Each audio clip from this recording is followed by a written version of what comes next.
नमस्कार मेरे प्यारे साथियों, मैथमेटिक्स के वेरी इंपॉर्टेंट क्वेश्चंस इस वीडियो में सॉल्व कराएंगे। पहला क्वेश्चन, यदि एक नियमित बहुभुज में भुजाओं की संख्या 10 है तो विकर्णों की संख्या क्या होगी।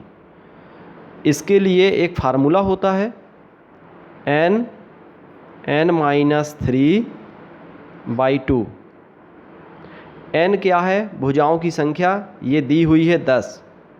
क्या दी हुई है? 10। तो 10 पुट कर देंगे। 10 - 3 7/2, 2 पंचे 10 और 5 सते 35। ये आपके विकर्णों की संख्या आ गई। यदि भुजाओं की संख्या 10 हो तो विकर्ण कितने होंगे? 35। अगला क्वेश्चन, यदि किसी वर्ग का क्षेत्रफल उसके वर्ग के आकार को बरकरार रखते हुए 44% बढ़ा दिया जाए तो प्रत्येक भुजा कितने प्रतिशत बढ़ जाएगी। तो इसके लिए एक फार्मूला होता है, आपने पढ़ा भी होगा परसेंटेज के चैप्टर में, कि आयत की लंबाई को x% बढ़ा दें, आयत की चौड़ाई को y% बढ़ा दें तो क्षेत्रफल कितने % बढ़ जाएगा। ये होता है फार्मूला x + y + xy/100। ये तो पढ़ा है ना आपने, ठीक है। अब यहाँ वर्ग है, वर्ग की चारों भुजा बराबर होती हैं, तो ये x और y अलग अलग नहीं होगा, सेम होगा। तो ये फार्मूला क्या बन जाता है जब सेम हो जाता है? तो 2x + x²/100, ठीक है। यानी कि y भी x हो जाएगा तो x और x 2x हो जाएगा, और यहाँ y x हो जाएगा तो x² हो जाएगा, ठीक है। अब हम उत्तर विकल्प के माध्यम से इसको सॉल्व करेंगे। यानी कि ये जो होती है ना वृद्धि, x + y + xy/100, ये क्षेत्रफल में प्रतिशत वृद्धि होती है, और क्षेत्रफल में प्रतिशत वृद्धि दी गई है 44%। तो यहाँ पर हम कौन सी वैल्यू पुट कर दें कि 44% आ जाए? तो अगर विकल्प ए देख रहे हैं तो 20% अगर यहाँ पुट कर दें, ठीक है। तो x की जगह में 20 रख दें, y की जगह में 20 रख दें, तो देखिए इसको कितना हो जाएगा। ये 20 और 20 40, 40 और प्लस 400/100 4 आ जाएगा, 40 + 4 44। ये देखिए स्वयं हो जाएगा ना बराबर। यानी कि अगर आयत की या इस वर्ग की प्रत्येक भुजा 20% अगर बढ़ जाए तो क्षेत्रफल 44% बढ़ जाएगा। इसका आंसर ए ऑप्शन 20% सही है। अगला क्वेश्चन देखिए, बहुत प्यारे सवाल हैं। 25 सेंटीमीटर भुजा और 30 सेंटीमीटर विकर्ण वाले समचतुर्भुज का क्षेत्रफल कितना होगा। समचतुर्भुज की एक क्वालिटी होती है, गुण होता है कि समचतुर्भुज के विकर्ण एक दूसरे को 90 अंश पर काटते हैं। कितने अंश पर काटते हैं? 90 अंश पर। तो 25 सेंटीमीटर एक भुजा दी गई है, ये 25 सेंटीमीटर समचतुर्भुज है, तो चारों भुजाएं 25 होंगी, क्योंकि सेम है। सम बराबर है चतुर्भुज, बराबर भुजाओं वाला चतुर्भुज है समचतुर्भुज, ठीक है। अब 30 सेंटीमीटर का विकर्ण दिया हुआ है। मान लीजिए ये विकर्ण है पूरा, ये 30 है, तो 50-50 कितना 15 और 15, क्योंकि दोनों विकर्ण 90 अंश पर काटते हैं और बराबर दूरी पर काटते हैं एक दूसरे को। ये इसके गुण होता है, समचतुर्भुज की क्वालिटी होती है, विशेषता होती है कि इनके विकर्ण 90 अंश पर काटते हैं और बराबर हिस्सों में, 2 बराबर हिस्सों में काटते हैं। तो अगर पूरा विकर्ण 30 है तो यहाँ से यहाँ तक की दूरी 15 हो जाएगी और यहाँ से यहाँ तक की दूरी 15 हो जाएगी, ठीक है। और 90 अंश के सामने की भुजा ये कर्ण हो गई। ये क्या दिया गया है? कर्ण। ये आपको 15 दी गई है। अब आपको ये फाइंड आउट करना है, ये वाली भुजा। अगर ये भुजा आपको मिल जाए तो ये दूसरा वाला विकर्ण इस में आप 2 का गुना कर देंगे तो ये पूरा विकर्ण ये प्राप्त हो जाएगा। पहला विकर्ण आपका दिया ही है, क्योंकि समचतुर्भुज के क्षेत्रफल का फार्मूला होता है 1/2 d1 × d2, यानी कि पहला विकर्ण गुणे दूसरा विकर्ण। तो अब आपको पहला विकर्ण तो दिया है भैया, पहला विकर्ण 30 है। अब आपको दूसरा विकर्ण आपको निकालना है, तो दूसरे विकर्ण के लिए एक बार थोड़ा सा आप समझ लेंगे तो कभी भूलेगा नहीं, ठीक है। अगर सूत्र याद करते हैं तो वो भूल जाते हैं कई बार, प्रोसेस समझ लेंगे तो कभी ज़िंदगी में नहीं भूलेगा। देखिए 30 सेंटीमीटर है, ये 15-15 हो गया। अब ये विकर्ण आपको निकालना है, यानी कि आधार निकालना है। ये त्रिभुज बन गया, ये कौन सा त्रिभुज बन गया? समकोण त्रिभुज। तो कर्ण का स्क्वायर बराबर लंब का स्क्वायर धन आधार का स्क्वायर, और आपको ये निकालना है, ठीक है, आधार या लंब। तो कर्ण तो आपका दिया ही है, तो कर्ण का स्क्वायर करेंगे 25-25 हम 625। अब 625 में 15 का वर्ग घटा देंगे 225, तो कितना आएगा? 400। और फिर 400 का वर्गमूल ले लेंगे तो कितना आ जाएगा? 20। ये भुजा कितनी आ गई? 20। केवल यहाँ से यहाँ तक आई ये 20। अब पूरा कितना हो जाएगा? 40। यानी कि पूरा विकर्ण हम लेते हैं तो ये 40 रख देंगे, और ये पूरा विकर्ण 30 है तो 30 रख दिया, ठीक है।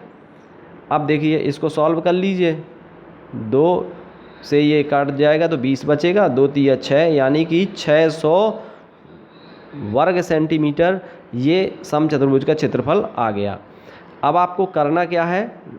शॉर्ट मेथड से आपको मैं बता दूं कि जो भी भुजा दी हो, ठीक है, ये 25 सेंटीमीटर जो भुजा दी है, इसको हमेशा आप दिमाग में चित्र को बैठा लीजिए। ये क्या है? कर्ण दिया है, और एक भुजा ये दी है, और इसका जब हम हाफ करते हैं तब वो समकोण त्रिभुज बनता है। ये पूरा विकर्ण, पूरे विकर्ण की माप दी है ये 30, तो 30 का आधा कर देंगे 15। इसके वर्ग में से इसका वर्ग घटा देंगे, वर्गमूल ले लेंगे तो एक दूसरी भुजा निकल आएगी, और फिर उसका दूना करेंगे, ठीक है, तो वो पूरा विकर्ण निकल आएगा। तो ये प्रोसेस आप समझ लेंगे, ज़िंदगी में नहीं भूलेगा, ठीक है। आगे देखिए, किसी त्रिभुज की भुजाओं का अनुपात है 1/2 अनुपात 1/3 अनुपात 1/4, तो इसको लासा आएगा इसका कितना? 12 का सभी में मल्टीप्लाई कर देंगे तो 2 छक्का 12 और 3 चौको 12 और 4 तिया 12, ये अनुपात हो गया इनकी भुजाओं का। और उसकी परिधि दी है 104। परिधि का मतलब है त्रिभुज का परिमाप दिया है, और परिमाप होता है तीनों भुजाओं का योग। तो ये तीनों भुजाओं का योग कर दीजिए, 6 और 4 10 और 3 13, 13 बराबर है 104 के। 1 बराबर कितना हो जाएगा? 13 अट्ठे 104। अब सबसे लंबी भुजा कह रहा है तो 8 का मल्टीप्लाई इसमें कर देंगे, सबसे लंबी भुजा में 8 छंग 48, सबसे लंबी भुजा ये आ गई। अगले क्वेश्चन की ओर आगे बढ़ते हैं। 2 संकेंद्रीय वृत्तों की त्रिज्याएं 68 सेंटीमीटर और 22 सेंटीमीटर हैं, तो इन वृत्तों की परिसीमाओं द्वारा परिबद्ध की गई बंद आकृति का क्षेत्रफल बताइए। संकेंद्रीय वृत्त क्या कहलाते हैं?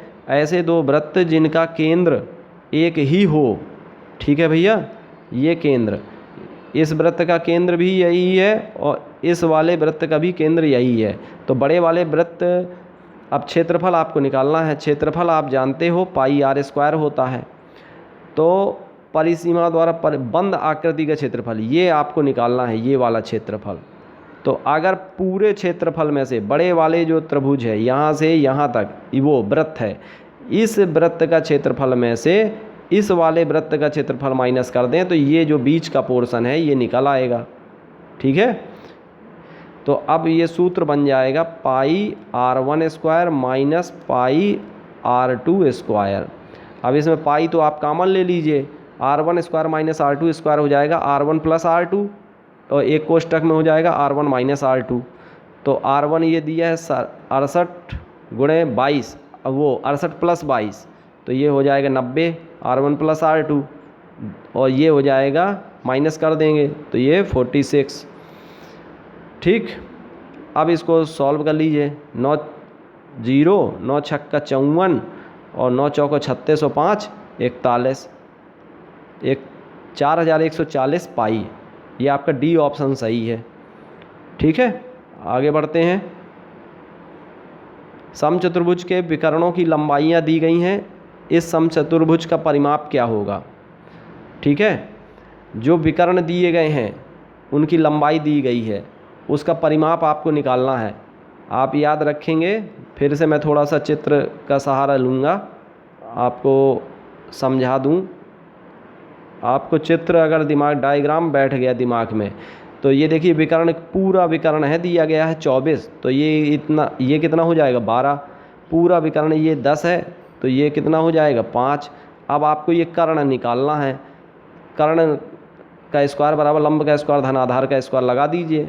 ये 90 अंश है ना, विकर्ण 90 पर काटते हैं, तो 90 के सामने की जो भुजा होगी ये कर्ण होगी। तो 12 बराबर हम 144 और 5 5 25, 144 और 25 169, 169 का वर्गमूल लेंगे तो 13 आ जाएगी ये वाली भुजा। ठीक है। अब परिमाप कह रहा है तो 13 ये हो गई, 13 ये हो गई, 13 ये हो गई, 13 ये हो गई, 13 चौको 52 हो गया परिमाप। ठीक है। कितना इजी है क्वेश्चन। अगर आपको इसका फार्मूला बनाना है तो आप फार्मूला भी बना सकते हैं।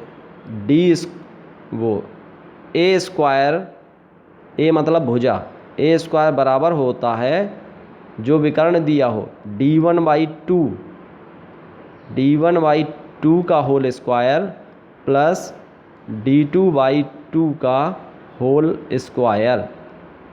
ये आप फार्मूला याद कर लीजिए। अगर उस डायग्राम अच्छा लगता है तो डायग्राम, फार्मूला आपको अच्छे लगते हैं तो फार्मूला याद कर लीजिए, इससे आप भुजा निकाल सकते हैं।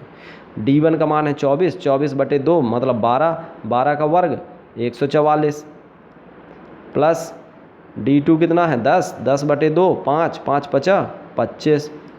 तो ए स्क्वायर बराबर कितना आ गया 169 और ए बराबर कितना आ जाएगा 13। तो देखिए आएगा वही। अगर आप सूत्र बनाना चाहें किसी भी चीज़ का फार्मूला तो आप स्वयं क्रिएट कर सकते हैं। आगे देखिए, किसी शंकु की ऊंचाई और आधार की त्रिज्या में से प्रत्येक में 100% की वृद्धि की जाती है तो शंकु के आयतन में कितनी वृद्धि होगी। हम ये मान लेते हैं कि शंकु की जो ऊंचाई है वो h है और आधार की त्रिज्या कितनी है r है। ठीक है।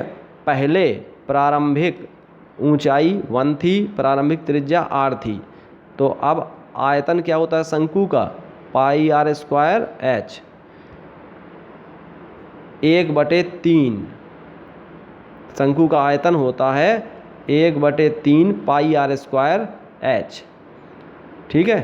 अब इसको सॉल्व करेंगे तो 1/3, जो देखिए शंकु के आयतन में जो वृद्धि निकालना है तो यहाँ पर हम जो केवल वेरिएबल संख्या रखते हैं 1/3 पाई को हम छोड़ देते हैं, केवल हम देख लेते हैं कि r² h है। अब हम आपको आगे चल के बताएंगे ये क्यों छोड़ा। r² h लीजिए केवल। ठीक है। 1/3 को छोड़ दीजिए, पाई को छोड़ दीजिए, जो अचर संख्या हैं उनको छोड़ दीजिए। अब देखिए r² h तो r1 का स्क्वायर इंटू 1, ये आ गया 1, यानी कि प्रारंभिक आयतन जो आ गया शंकु का वो 1 हो गया। इसके बाद शंकु का अब वर्तमान में जो आयतन है, क्योंकि ऊंचाई प्रत्येक में 100% की वृद्धि हो रही है तो 1 का 100% क्या होगा, 1 का 100% होगा 1। तो 1 पहले था और उसमें एक और जोड़ वृद्धि हो गई तो हो गया अब 2। त्रिज्या भी ऐसे ही 100% वृद्धि 2। अब r² h मतलब 2 दूनी 4 और h का गुणा कर देंगे, 4 दूनी 8। ये आ गया अंतिम आयतन। अब आयतन में वृद्धि निकालना है तो 8 अंतिम आयतन माइनस प्रारंभिक आयतन बटे प्रारंभिक आयतन गुणे 100। ये सूत्र होता है जब भी किसी चीज़ में वृद्धि निकालनी हो तो दोनों को अंतर कर देते हैं और बटा जो करते हैं वो प्रारंभिक करते हैं। ठीक है। ये 8 में से 1 गए 7, 700 कितना आ जाएगा 700%। अब देखिए अगर हम 1/3 को लिखते तो यहाँ भी 1/3 पाई कॉमन आता और यहाँ प्रारंभिक आयतन में भी 1/3 पाई कॉमन आता और ये दोनों कैंसिल हो जाते। इसीलिए हमने 1/3 पाई को छोड़ के ही चलते हैं। ठीक है। जो अचर संख्या होंगी उनको छोड़ देंगे जब भी वृद्धि पूछा जाएगा, क्योंकि ऊपर और नीचे दोनों कैंसिल तो होना ही है। तो हम क्यों उसको 1/3 को लेके चलें, पाई को लेके चलें। ठीक है। तो आज के वीडियो में यही most important question. Next video में आपसे फिर मुलाकात होगी। नमस्कार। और आप लोग अच्छी तरह से तैयारी करते रहिए। Best of luck.